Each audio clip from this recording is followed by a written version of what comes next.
and explain why it is important to link the two. See, there is a difference between organization strategy and operation strategy. Describe and give examples of time-based strategies. Define the term productivity and explain why it is important to organizations and to countries. Describe several factors that affect productivity. So what is competitiveness? Now we are going to discuss about operational competitiveness. What is competitiveness? Competitiveness is how effectively an organization meets the wants and needs of customers relative to others that offer similar goods or services. So it also says that you have to differentiate yourself from the others. There should be something unique that you should offer. You must have heard about this name in business management, USP. What is the meaning of USP? Unique selling proposition. Organizations compete through some combination of their marketing and operational functions. What do customers want? How can these customers' needs be satisfied? So businesses compete using operations. Now, what are the different dimensions of business competing operations? What are the different dimensions of business competing operations? We will discuss. So these are some of the dimensions of businesses competing using operations. First, what is the first dimension? Product and service design. So product and service design is the most important competitive point. Cost, location, quality, flexibility, inventory management, supply chain management, there are 10 dimensions, aspects of looking through the operational point of view as to how businesses compete. Why some organizations fail? Because organizations neglect operation strategy. They fail to take advantage of strengths and opportunities and failing to recognize competitive threats. So all of you must have heard about this word SWOT analysis. What is the meaning of SWOT analysis? Can anyone tell me? What is SWOT? Sir, strength, weakness, opportunity, and threats. Correct. So if we do not understand our strengths, weaknesses, opportunities, if we do not understand the weaknesses, and because our weaknesses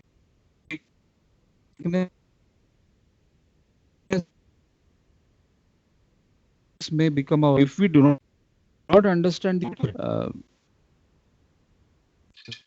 Hello, sir. we Your voice will is not. breakable. So why some organizations fail? Because they neglect the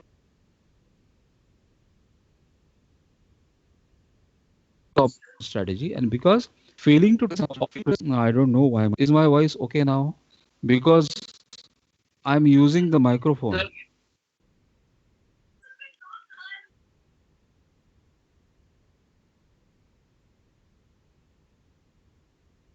I'm using so that the voice does not break.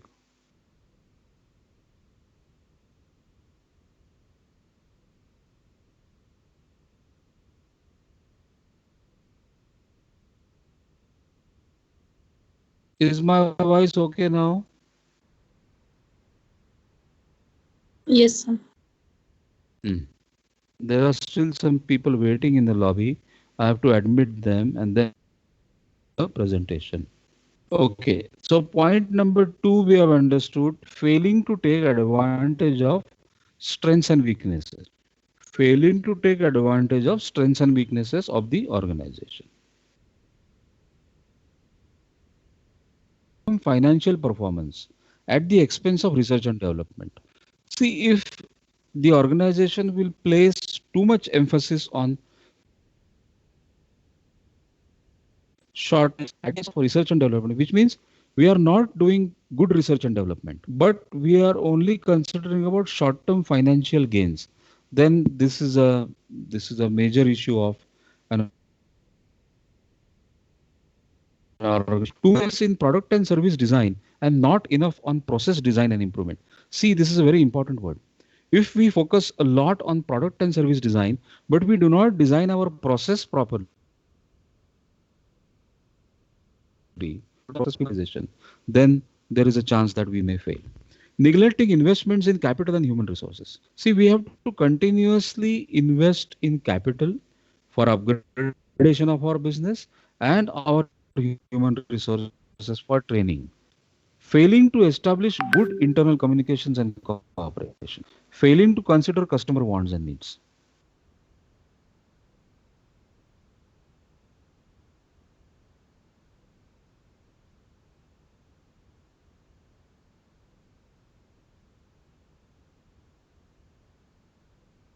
Are we all connected or are we disconnected?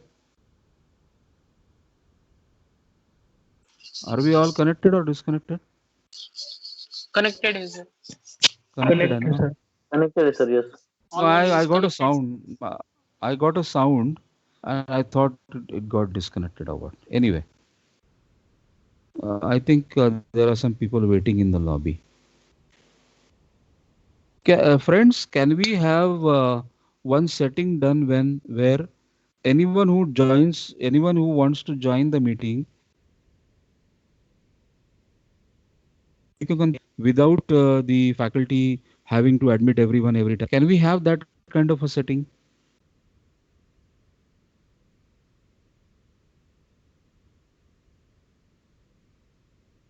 So can I'll just try to see that setting. Where is it? In which setting is it there that anyone can join my meeting? Huh. It is. I went to meeting options. I went to more actions. Um, I want to meeting options. Huh? I want to enable that anyone can join the meeting. What did you say? Always let callers bypass the lobby.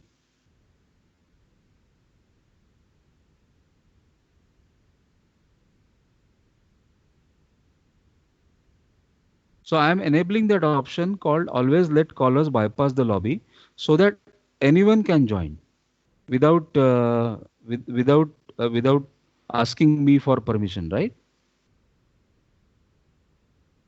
I have enabled that option now. So I think one who has got the link can immediately join me my meeting. So I can see there are 33 people present now. It's a very good number, including myself. So there are 32 people, 32 people attending the session. And I have bypassed my permission thing. So anyone can join who has the link now. So let us continue with our discussion. Our discussion was primarily going on this operation strategy. So why some organizations fail? We have narrated some reasons of why some organizations fail here. Neglecting operation strategy, failing to take advantage of strengths and opportunities, and failing to recognize competitive threats. Too much emphasis is given on short-term financial gains and performance at the expense of research and development. There is no good research and development. Too much emphasis in product and service design and not enough on process design and improvement.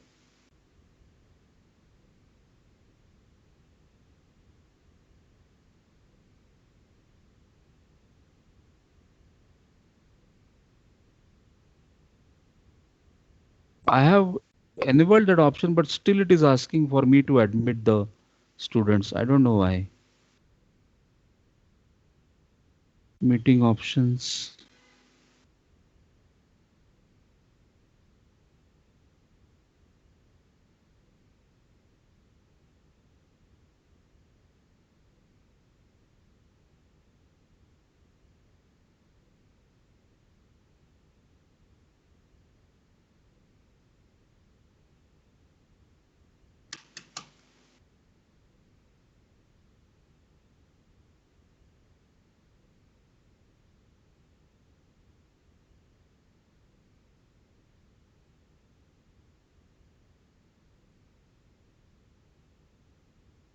Are you all able to see this presentation? Yes, sir. Yes. There's Yes, sir. some. Okay. So now, if you visit any industry, you see you enter into any company, the first thing which you will see at the reception is displayed the vision, mission, and strategy of the company. So we will understand what do we mean by vision, mission, goals, and strategy of a company. What is the mission? The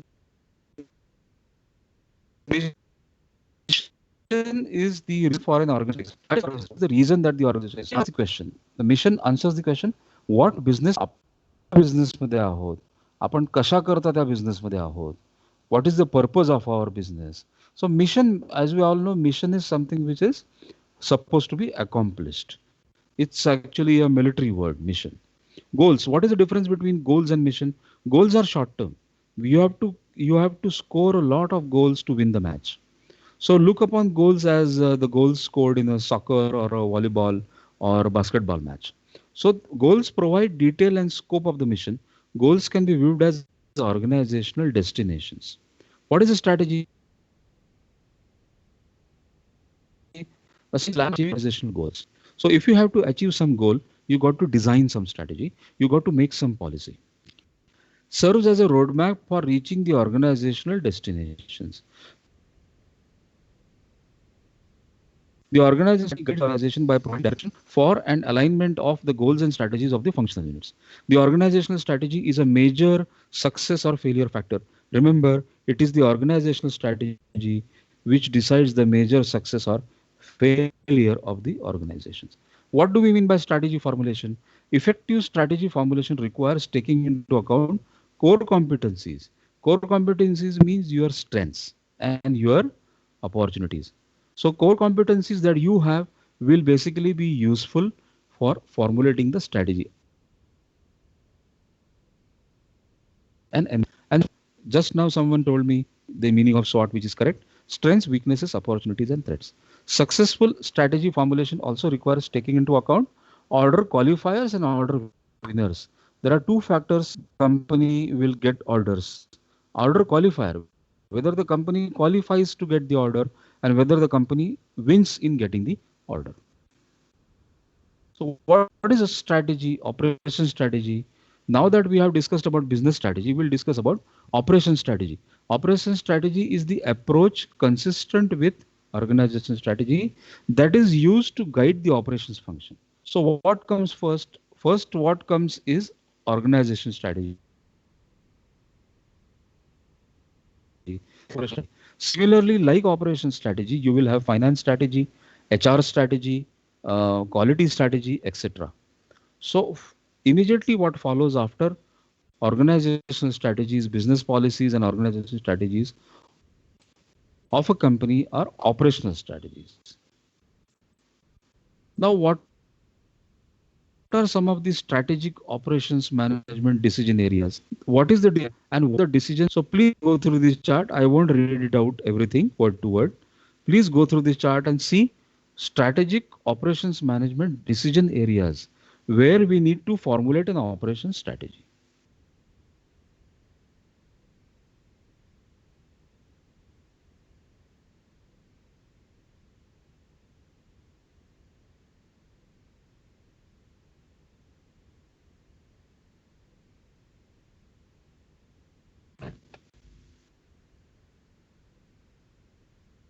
So decision area, product and service design.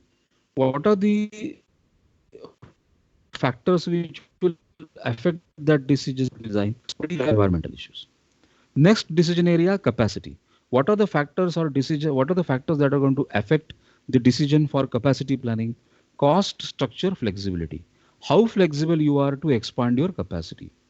How you are going to design your structure for the capacity? Process selection and layout. What are the factors responsible for process selection and layout? Cost, flexibility, skill level, and capacity. Likewise, the following areas, what are the different decision areas in operations management? Product and service design, capacity, process selection and layout, work design, location, quality, inventory, maintenance, scheduling, supply chains, and projects. These are some of the areas of strategic operations management decisions. And what are the different factors which affect these decisions are given over on the right hand side. You can see almost every factor is affected by cost. Almost every factor is starting with cost. So most important thing in operations management is to reduce or control on cost. Now, what do we mean by time-based strategies? Time-based strategies that focus on the reduction of time needed to accomplish the tasks.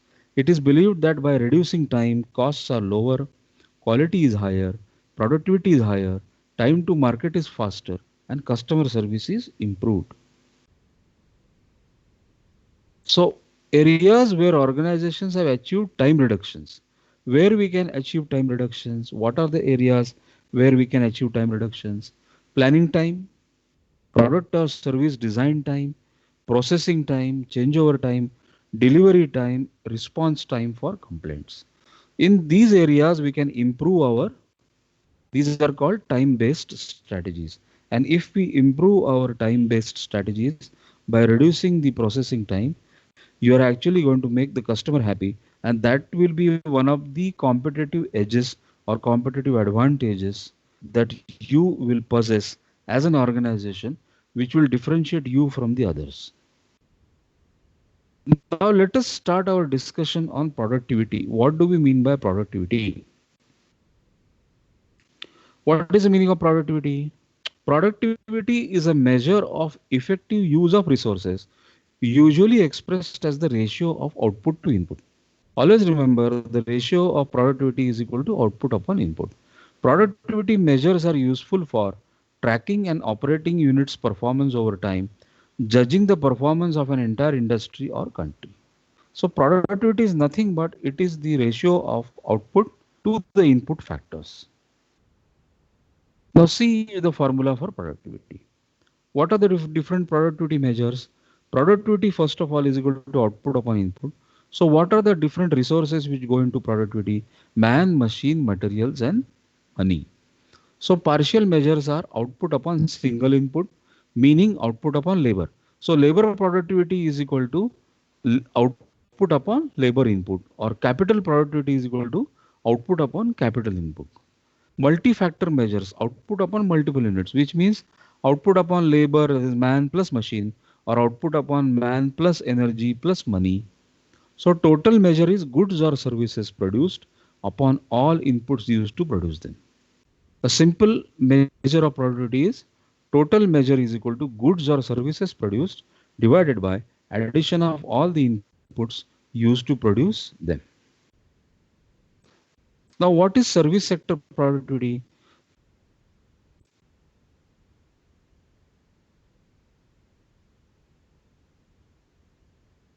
is nothing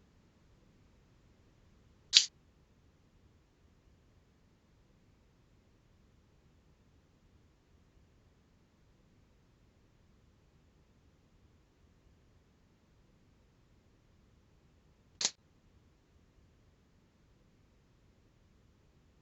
So,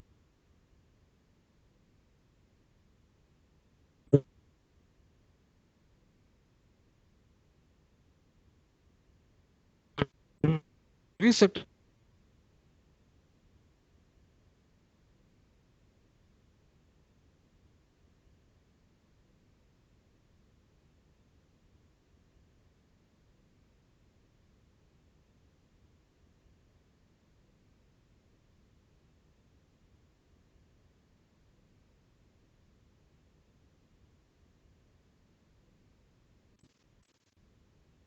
any doubts on productivity?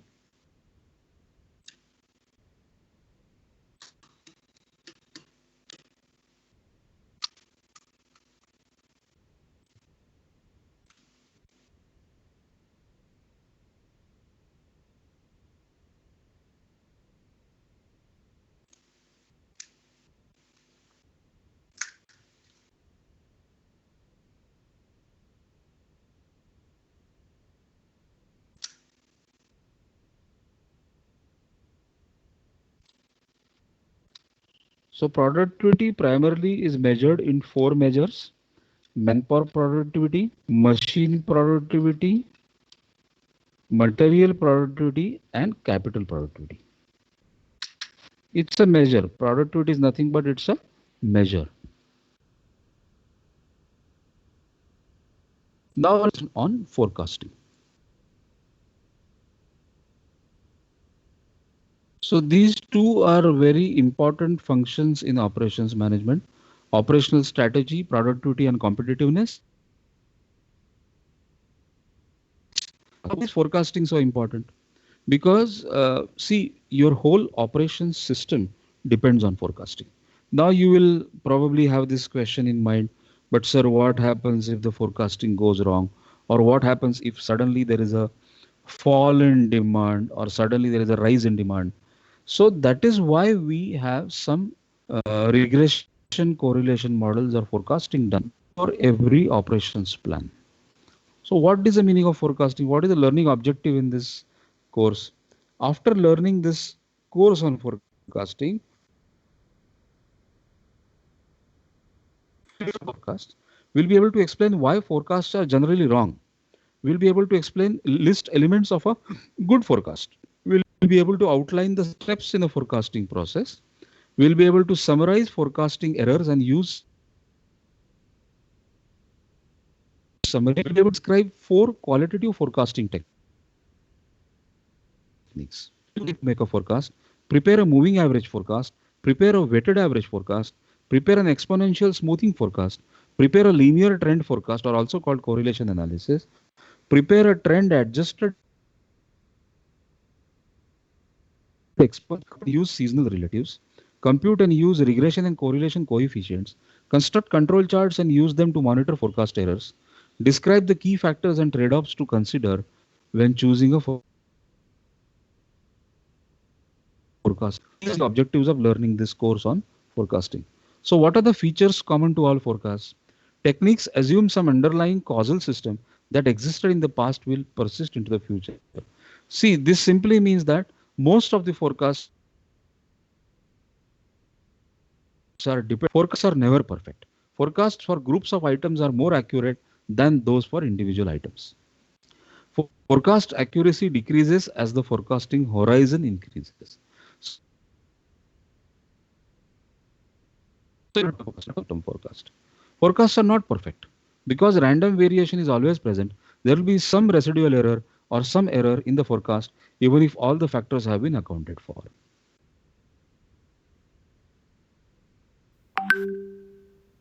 What are the forecasts? The forecast should be timely, should be accurate, the forecast should be reliable, should be expressed in writing. Technique should be simple to understand and use, and forecast should be cost effective. So what are the steps in a forecasting process? Determine the purpose for the forecast. As a horizon, how will you reflect one fortnight?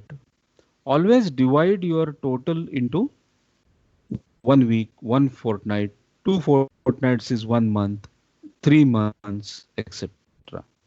Always have a weekly and fortnightly forecast. Obtain, clean, and analyze appropriate data.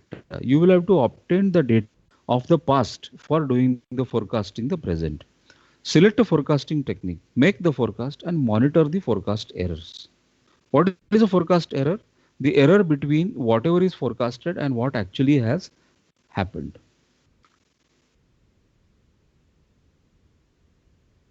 Now, for forecast accuracy metric, it's called MAD. MAD means mean average deviation. MAD stands for mean average deviation, weights all errors evenly, which means mean average deviation is equal to summation of actual forecasting at time t minus forecast at time t. Mean average deviation is equal to difference, summation of difference between actually what has happened minus forecasted figure divided by n. Now what is the n here? N is nothing but the number of. So this is we use in forecasting. What is MSC? MSC stands for mean standard deviation error. Forecasting is a very important function of operations management.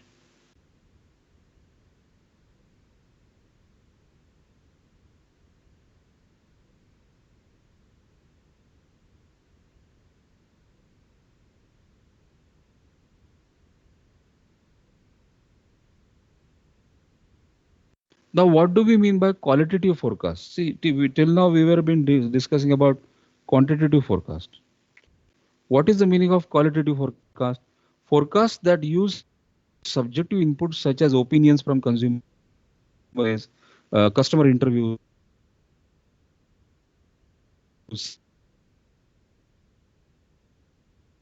sales staff, executive experts, small group of managers who may meet and collectively develop a forecast. What is sales of the sales or customer service staff can be good due to their direct contact with customers and may be aware of plans customers considering for. What is meaning of consumer survey? Since consumers ultimately determine the set to source input from them, consumer surveys typically represent customer opinions. That is customer opinions. Other approaches may be managers may solicit opinions from other managers or staff people or outside experts to help with developing a forecast. Many a times for forecasting, business organizations will appoint the Delphi method is an iterative process intended to achieve a consensus. Basically, Delphi method is nothing but forecasting done through achieving consensus, which means we will be considering how many people agree with our statement X. So it's called the Delphi method.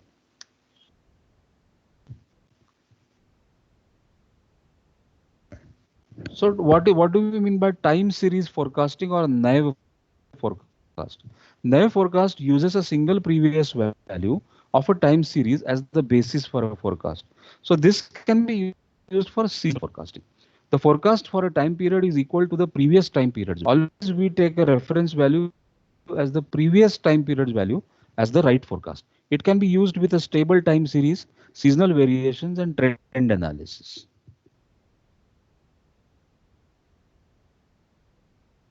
What is a moving average forecast? A moving average forecast is a technique that averages a number of the most recent actual values in generating a forecast. So f of t is the forecasting for time t is equal to MAN. So you can see that is the difference between forecasting for different time periods. So today's time period is t, t minus 1 is the last time period, t minus 2 is the last time period, and so on. This is the formula for moving average forecast. Now, what is weighted average method? The most recent values in a time series are given more weight in computing a forecast.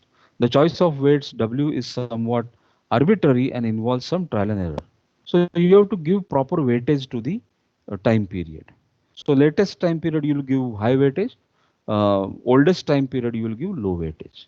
So this is a formula for exponential smoothing. Although nowadays we are doing forecasting accurately through Microsoft Excel. So you don't need to solve these problems by hand. You can very well use the forecasting formula in Microsoft Excel. Simple linear regression will prove as a good forecasting because simple linear regression basically compares between X and Y. So if you have a product which is sold and a product which depends on the sale of the first product, then we can use the regression analysis. It's also called simple linear regression analysis.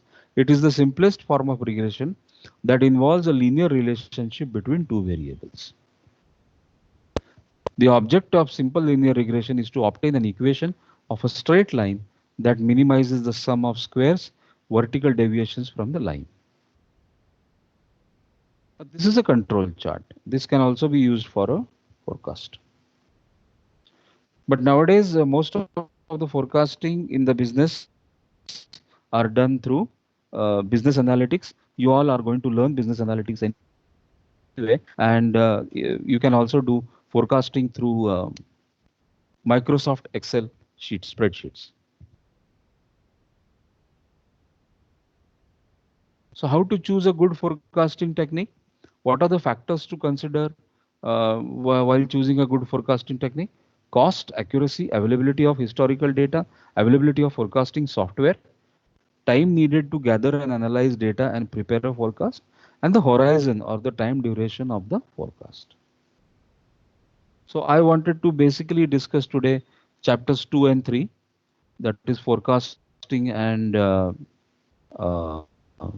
operations, productivity, quality, and strategy. Any questions, any doubts on this? Operations, productivity, quality, strategy, business strategy, doubts on forecasting. So today what you will do is you will read the book by Operations Management by Stevenson. It is available online. You can download Operations Management by Stevenson. I think presently they'll be having a 16th edition. I have the 15th edition. There is not much of addition in the existing edition.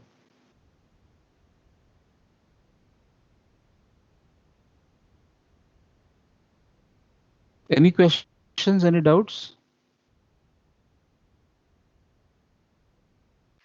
No, sir. No, sir. No, sir. No, sir. Okay, so I think today we can end up our session a little early. We've almost covered part 1 and part 2 of, sorry, chapter 1, 2, and 3. So please read forecasting.